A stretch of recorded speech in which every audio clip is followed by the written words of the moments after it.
क्या आप बार बार बीमार पड़ते हैं? क्या आपको लगता है कि आप पहले की अपेक्षा अधिक चिड़चिड़े और क्रोधित होते जा रहे हैं? क्या जीवन में केवल समस्याएं और दुख ही दिखाई देते हैं और उनका कोई समाधान नज़र नहीं आता? यदि ऐसा है तो यह वीडियो आपके लिए ही है। ओम नमो नारायण।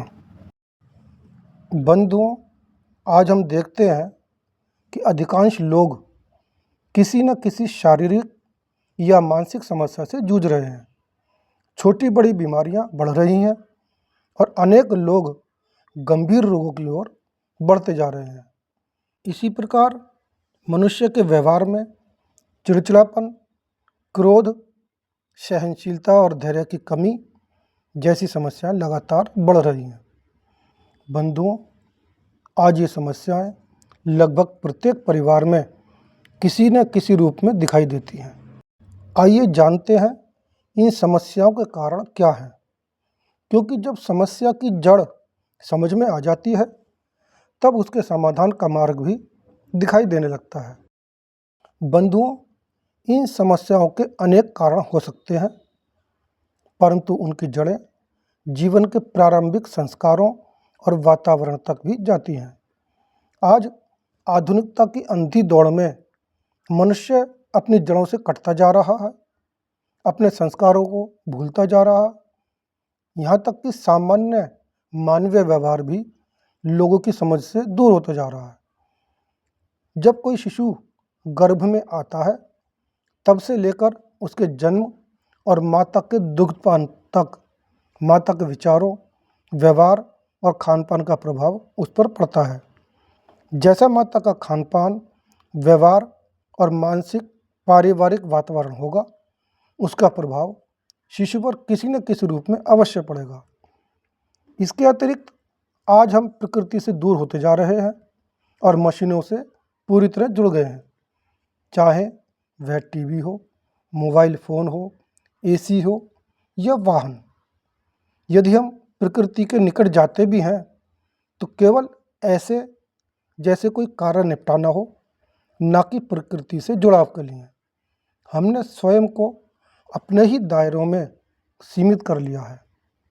रिश्ते कमज़ोर पड़ने लगे हैं। लोगों के पास मिलने जुलने का समय नहीं है।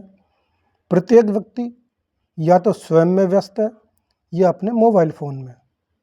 बंधुओं, कभी विचार किया है कि हम 24 घंटे के अंदर अपने शरीर को कितना समय देते हैं?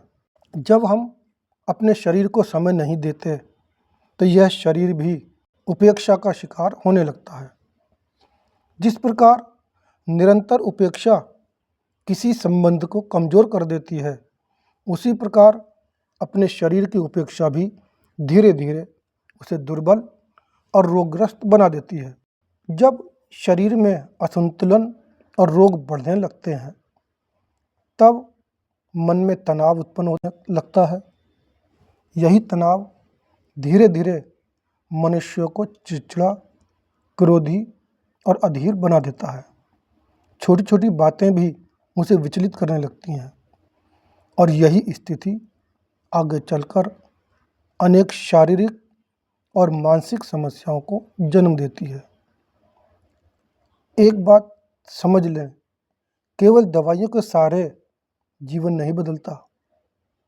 यदि मानसिक स्थिति, जीवन शैली और दैनिक आदतों में सुधार ना हो तो समस्याएं बार बार लौट सकती हैं। दवाइयाँ अपना काम करती हैं, परंतु स्वस्थ मानसिक स्थिति, संतुलित जीवन शैली और सकारात्मक दृष्टिकोण भी स्वास्थ्य सुधार में अत्यंत महत्वपूर्ण भूमिका निभाते हैं। अब प्रश्न उठता है कि क्या किया जाए? क्या इसका अर्थ यह है कि हम संसार की भौतिक वस्तुओं का प्रयोग बंद कर दें या स्वयं किसी आश्रम में जाकर बैठ जाएं? नहीं बंधु। और क्या आपको लगता है कि केवल किसी आश्रम में जाकर बैठ जाने से ही सुकून मिल जाएगा?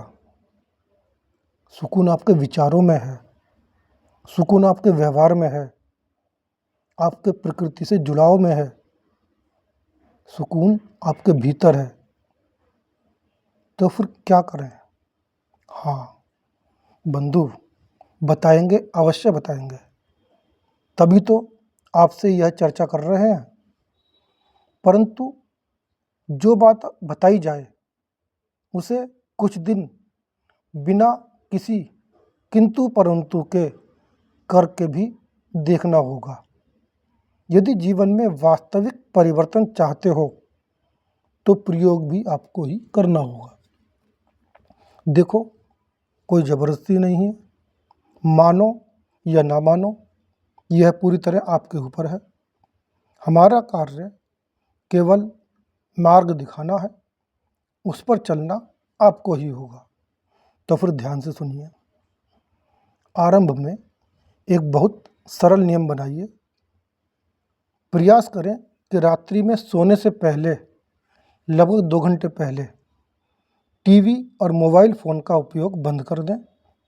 यदि कोई अत्यंत आवश्यक फ़ोन करना हो तो संक्षेप में कर लें, परंतु अनावश्यक प्रयोग न करें। इसी प्रकार प्रातः उठने के बाद भी कम से कम 2 घंटे टीवी और मोबाइल का प्रयोग ना करें। उस समय केवल अपनी दैनिक दिनचर्या, स्वच्छता और आवश्यक कार्यों पर ध्यान दें। इससे क्या होगा, जब आप लगातार टीवी या मोबाइल का प्रयोग करते हैं तो आपका मस्तिष्क निरंतर अनेक प्रकार की सूचनाओं और उत्तेजनाओं से घिर जाता है। उसे विश्राम का अवसर नहीं मिल पाता। जब आप सोने से 2 घंटे पूर्व टीवी और मोबाइल का प्रयोग बंद कर देंगे तो आपको अपने परिवार के साथ घुलने मिलने का समय मिलेगा और आपका मस्तिष्क धीरे धीरे शांत होने लगेगा। उसे स्वयं को व्यवस्थित करने और दिन भर की थकान को कम करने का अवसर मिलेगा। इससे आपका स्वयं का तनाव और चिड़चिड़ापन तो कम होगा ही, परिवार में भी एक शांति का माहौल बनेगा। इसी प्रकार प्रातः उठते ही मोबाइल न देखने से आपका ध्यान अपने जीवन, अपने शरीर और अपने वास्तविक कार्यों पर रहेगा। दिन की शुरुआत अधिक संतुलित और शांत भाव से होगी। इसके अतिरिक्त एक और छोटा सा नियम बना लीजिए। रात्रि में सोने से पहले और प्रातः उठने के ठीक बाद यथासंभव अपने बिस्तर पर ही या किसी शांत स्थान पर कम से कम 5 मिनट पालथी मारकर कमर सीधी करके ध्यान मुद्रा में बैठिए। करना कुछ नहीं है, केवल अपनी आती जाती श्वास को देखना है। श्वास भीतर आ रही है, श्वास बाहर जा रही है, बस उसे देखते रहिए। श्वास को बदलना नहीं है, उसे रोकना भी नहीं है, उसे नियंत्रित करने का प्रयास भी नहीं करना। वह जैसी स्वाभाविक रूप से चल रही है वैसी ही चलने दीजिए। केवल साक्षी बनकर उसे देखते रहिए। बंधुओं, इतना छोटा सा प्रयोग यदि आप केवल 15 दिन नियमित रूप से कर लें तो संभव है आप अपने भीतर कुछ सूक्ष्म परिवर्तन अनुभव करना प्रारंभ कर देंगे। यदि आप यह प्रयोग करें तो 15 दिन बाद अपने अनुभव अवश्य साझा करें। आपके अनुभव किसी अन्य व्यक्ति के जीवन में भी आशा और प्रेरणा का कारण बन सकते हैं। इसी कामना के साथ कि आप स्वस्थ रहें, प्रसन्न रहें और स्वयं से पुनः जुड़ सकें। जुड़े रहिए शाश्वत ज्ञानोदय परिवार के साथ। ओम नमो नारायण।